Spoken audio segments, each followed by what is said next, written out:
శుక్లాంబరధరం విష్ణుం శశివర్ణం చతుర్భుజం ప్రసన్నవదనం ధ్యాయేత్ సర్వవిఘ్నోపశాంతయే. శిరః పతన విష్ణుకృత గణేశ శిరోయోజన శని చాపాది కథనం. శ్రీనారాయణుడు నారదునితో ఇట్లు పలికెను. పార్వతీదేవి శని యొక్క మాటలు విని శ్రీహరిని మనసులో తలుచుకుని ఈ ప్రపంచమంతా ఈశ్వరుని యొక్క అభీష్టాన్ని అనుసరించి ప్రవర్తించునని పలికి దైవమునకు వశమై శనితో నన్ను నా పుత్రుని నీవు చక్కగా చూడమని పలికెను. పార్వతీదేవి పలికిన పలుకులు విని శనీశ్వరుడు ఇట్లు చింతించాను. నేను పార్వతీదేవి పుత్రుని చూడవలెనా చూడకూడదా? నేను శిశువుని చూస్తే అతనికి తప్పక ఆపదలు కలుగును. శిశువుని నేను చూడకపోతే పార్వతీదేవి కోపించి శపించనేమో. ఈ రెంటిలో మొదట ఆత్మరక్షణ చేసుకుంటే చాలా మంచిదని తలపోసి తాను చేయబో పనిలో తన తప్పు లేసమైనను లేదని భావించి దానికి ధర్మదేవతను సాక్ష్యంగా ఉంచి మనసు పరితాపం చెందుచుండగా కంఠము పెదవులు నాలుక ఎండిపోచుండగా పార్వతీదేవిని వదిలి ఆమె పుత్రుని మాత్రం చూస్తానని తలపోసి కడకంటి చూపుతో శిశువు ముఖం వీక్షించెను. శనీశ్వరుని చూపు పడగానే బాలుని శిరస్సు తెగిపోగా శనీశ్వరుడు తల వంచుకొని కండ్లు మూసుకొనెను. పార్వతీదేవి యొక్క ఒడిలో ఆ శిశువు యొక్క మొండెం రక్తంతో నిండినది. అతని శిరస్సు గోలోకానికి పోయి అక్కడ ఉన్న శ్రీకృష్ణునిలో విలీనమైపోయింది.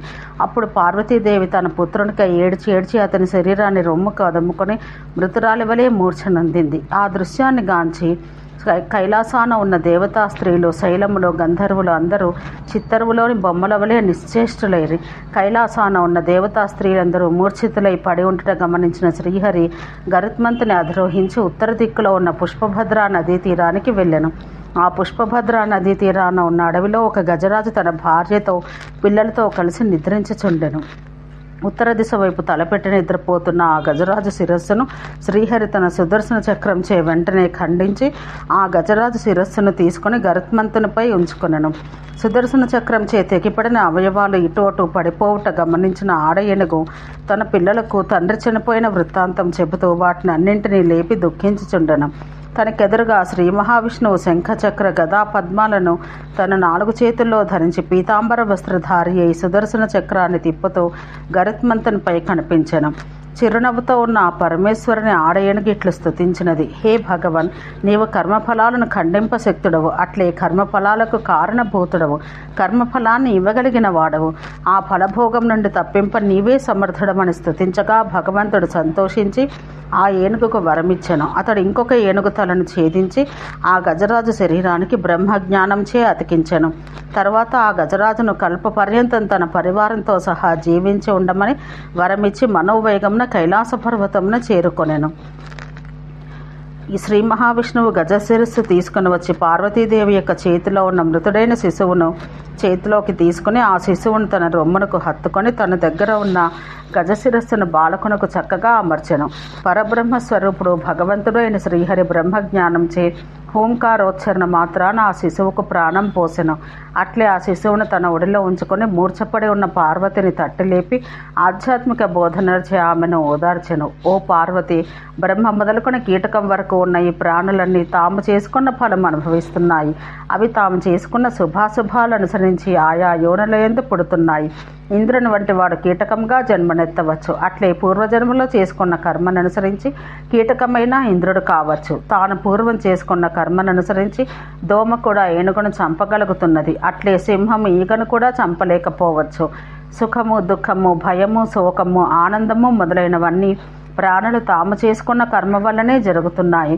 ప్రాణి సత్కర్మను ఆచరిస్తే సుఖము, సంతోషం కలుగుతున్నవి. దుష్కార్యములు ఆచరిస్తే దుఃఖము, భయం, శోకం ఏర్పడను. సుకృత దుష్కృతాల యొక్క ఫలితమును ఈ జన్మలోనూ తర్వాతి జన్మయందు తప్పక అనుభవించి తీరాలి.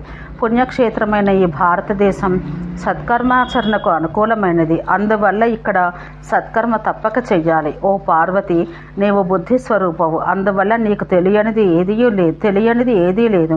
ప్రాణుడు చేయ కర్మలకు అన్నింటికీ ఫలితమిచ్చేవాడు సృష్టికర్తకే కారణభూతుడు, మృత్యువుకే మృత్యువైన వాడు, కాలునికే కాలుడు అనదగిన శ్రీకృష్ణుడు పరాత్పరుడు. అతడు గోలోకాన ఉండను. బ్రహ్మ విష్ణు శివాదుల మగ మేము ఆ గోలోకనాథుని యొక్క అంశస్వరూపులం. ఈ బ్రహ్మాండమును అన్నింటినీ తన రోమకూపములందు ఉంచుకున్న మహా విరాట్ స్వరూపుడు కూడా ఆ పరిపూర్ణతమని అంశస్వరూపమే. మిగిలినవన్నీ ఆ పరమపురుషుని యొక్క అంశాంశలు లేక కళాంశాంశలు. అట్టి పరాత్పరుని అంశగా వినాయకుడు ఉన్నాడు. నేను పార్వతీదేవి శ్రీ మహావిష్ణువు చెప్పిన మాటలు విని ఓదార్పు చెందినదై శ్రీమన్నారాయణునికి నమస్కరించి తన శిశువుకు స్తన్యం ఇచ్చినది. ఇంకను శంకరుడు బోధించగా ఆమె భక్తితో శ్రీ మహావిష్ణువును స్తుతించి నమస్కరించినది. అప్పుడు శ్రీమన్నారాయణుడు పార్వతిని ఆమె పుత్రుని ఆశీర్వదించి తన మెడలో ఉన్న కౌస్తుభ రత్నాన్ని శిశువు మెడలో వేసెను. తర్వాత బ్రహ్మదేవుడు ఆ శిశువుకు తన కిరీటాన్ని ఇయ్యగా ధర్మదేవత తన రత్నభూషణాలు ఒసగెను. అట్లే దేవతా స్త్రీలందరూ యథోచితంగా రత్నహారాలు కానుకగా ఇచ్చిరి. తన పుత్రునికి పునర్జన్మనిచ్చిన శ్రీ మహావిష్ణువును శంకరుడు మిక్కిలి సంతోషంతో స్తుతించెను. అట్లే దేవతలు, మునులు, శైలములు, గంధర్వులు, అక్కడ ఉన్న సమస్త స్త్రీలు శ్రీ మహావిష్ణువును స్తుతించిరి. తన పుత్రుడు తిరిగి బ్రతికినందువల్ల పార్వతీ పరమేశ్వరులు చాలా సంతోషించి బ్రాహ్మణులకు 1,000 రత్నాలు దానం చేసిరి. అట్లే భట్టమూర్తులకు అనేక గజములను, గుర్రములను దానం చేసిరి. పార్వతీదేవి తండ్రియకు హిమవంతుడు దేవతల సంతోషంతో బ్రాహ్మణులకు, భట్రాజులకు అనేక దానాలు చేసిరి. శ్రీహరి ఆ సమయాన బ్రాహ్మణులకు మృష్టాన్న భోజనం ఒసగి పుణ్యాహవనం చేసెను. అట్లే బ్రాహ్మణులచే వేదాలు, పురాణాలు చదివించెను. ఆ సమయాన దీనికంతయు తానే కారకుడనైతినన్నట్టు శని సిగ్గుపడుచు తల వంచుకొనగా చూసి పార్వతీదేవి కోపం పట్టలేక ఆ సభయందే అతన్ని అంగహీనుడవ కమ్మని శపించింది. పార్వతీదేవి శనేశ్వరుని శపించగా చూసి అక్కడ ఉన్న సూర్యుడు, కశ్యపుడు, యముడు కోపంతో కైలాసం నుంచి వెళ్ళిపోవాలని లేచి నిలబడ్డారు. కోపంతో ఎర్రబడిన ముఖాలతో పెదవులు వణుకుచుండగా వారు ధర్మదేవతను సాక్షిగా చేసి శనేశ్వరుని పార్వతీ మందిరానికి పొమ్మని ప్రేరేపించిన విష్ణుమూర్తిని శపించుటకై యత్నించిరి. అప్పుడు విష్ణువు దేవతలు ప్రేరేపించగా బ్రహ్మదేవుడు కోపంతో ఊగిపోతున్న సూర్యాదులను, పార్వతీదేవిని ఓదార్చసాగెను. దేవతలు, మునులు, శైలములు భయపడి మిన్నకుండిరి. ఆ సమయాన కశ్యపుడు మొదలగు వారు వరుసగా బ్రహ్మదేవునితో ఇట్లనిరి. కశ్యప ప్రజాపతి ఇట్లు పలికెను: శనేశ్వరుడు పూర్వం తన భార్య పెట్టిన శాపం వలనే దుష్టమైన చూపు కలవాడయ్యను. అయినను బాలుని తల్లియగు పార్వతీదేవి యొక్క ఆజ్ఞ అనుసరించియే అతడు బాలుని ముఖం ప్రయత్నపూర్వకంగా చూసెను. కావున శని యొక్క తప్పు ఇందేమి కలదు అన్నట్లు పలికెను. సూర్యుడు ఇట్లు పలికెను: నా పుత్రుడకు శని ధర్మదేవత సాక్షిగా తల్లి అయిన పార్వతీదేవి యొక్క ఆజ్ఞను అనుసరించి ఆమె పుత్రుని అతి ప్రయత్నంతో చూసెను. అతనిలో తప్పేమీ లేకున్నను పార్వతీదేవి నా పుత్రుని అంగహీనుడు కమ్మని శపించింది. నా పుత్రుడు ఏ విధంగా అంగహీనుడగనో పార్వతీదేవి పుత్రుడు కూడా అవయవరహితుడు కాగలడు అనెను. యమధర్మరాజు ఇట్లు పలికెను: పార్వతీదేవి తాను స్వయంగా తన పుత్రుని చూడవచ్చునని ఆజ్ఞ ఇచ్చి తనకు చెడు జరిగిందని తానే శపించటం న్యాయమా? చంపదలిచిన వారిని హింసించుటలో తప్పు లేనట్లే మేమందరం ఈమెను శపించదము అనెను. బ్రహ్మదేవుడు ఇట్లా పలికెను: ఓ కశ్యపాదులారా, పార్వతీదేవి తన స్త్రీ స్వభావం వల్ల తొందరగా కోపించి శనిని శపించిందే కాని వేరు కాదు. పూజ్యులైన మీరు మా అందరి ప్రార్థనపై ఆమెను క్షమించరు. ఓ దుర్గాదేవి, నీవు కూడా మొదట నీ పుత్రుని చూచుటకే ఆజ్ఞ ఇచ్చి తర్వాత నీకు చెడు కలిగిందని శనేశ్వరుని శపించితివి. అతని తప్పేమీ లేదు. పైగా అతడు నీకు అతిథిగా నీ ఇంటికి వచ్చాను. అట్టి వ్యక్తిని శపించడం న్యాయం కాదు అని బ్రహ్మదేవుడు పార్వతికి నచ్చచెప్పి శని యొక్క శాప నివృత్తి చెయ్యమని అతన్ని నీ పార్వతికి సమర్పించను. బ్రహ్మదేవుడు పలికిన మాటలకి పార్వతీదేవి సంతోషపడింది. అట్లే సూర్య, యమ, కశ్యపులు కూడా శాంతించిరి. అప్పుడు పార్వతీదేవిని శంకరుడు కూడా శాంతింపచేసెను. అందువల్ల సంతోషించిన దుర్గాదేవి శనీశ్వరునితో ఇట్లనెను: ఓ శనీశ్వర, నా వర ప్రభావం వల్ల నీవు గ్రహములన్నింటికీ ఆధిపత్యం వహిస్తావు. అట్లే శ్రీహరికి అత్యంత ఇష్టమైన వాడవగుదువు.